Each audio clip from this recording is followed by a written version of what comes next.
सुनो भाई, विचार की भी एक आकृति होती है। इसको मत समझिए कि आकृति नहीं होती। जब आप क्रोध में होते हैं तो चेहरे पे आकार बन जाता है, उसकी छाप छप जाती।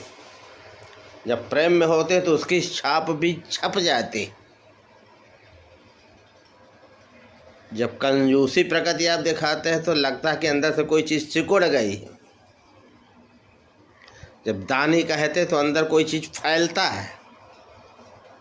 विचार, इसलिए विचार दिखाई नहीं पड़ रहा, लेकिन उसकी आकृति है वो छप जाती तो दिखाई भी पड़ने लगती है।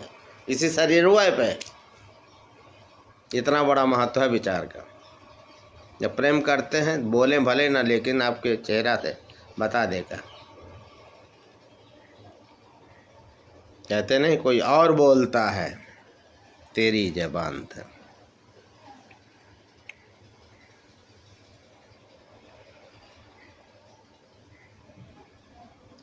और जो लोग बहुत क्रोधी होते हैं उनमें विचार जानते क्या होता है? विचार अपनी आकृति छाप देता है, एक तरह से परमानेंट। उनका चेहरा क्रोधी ही लगता है,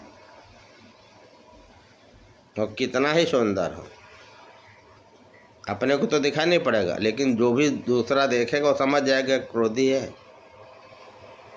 उसको हटाने से भी नहीं हटेगा, क्योंकि वो अपने को एफिशिएंट समझते हैं और एफिशिएंट दिखाने के लिए क्रोध करते हैं।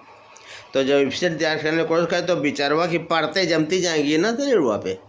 इससे प्रेम की बढ़ते बढ़ते मन प्रफुल्लित रहेगा, प्रसन्न रहेगा। उसी तरह क्रोधवा की भी आकृति की छाप जो छपती जाती, और कभी कभी तो ऐसी छप जाती है कि आप चाहेंगे तो भी हटेगी नहीं वो आकृति, इतना प्रभावशाली हो जाएगी। वो जान जाएगी इसका तो स्वभाव है, भी थोड़ी देर बाद फिर क्रोधी होगा, तो इससे अच्छा है कि हटो ही नहीं, चपके रहो। इसलिए विचार का बहुत महत्व। क्यों बार बार कहा जाता है प्रसन्न रहिए, प्रफुल्लित रहिए, दुख में भी सुख में भी एक रस, सच्चिदानंद एक रस।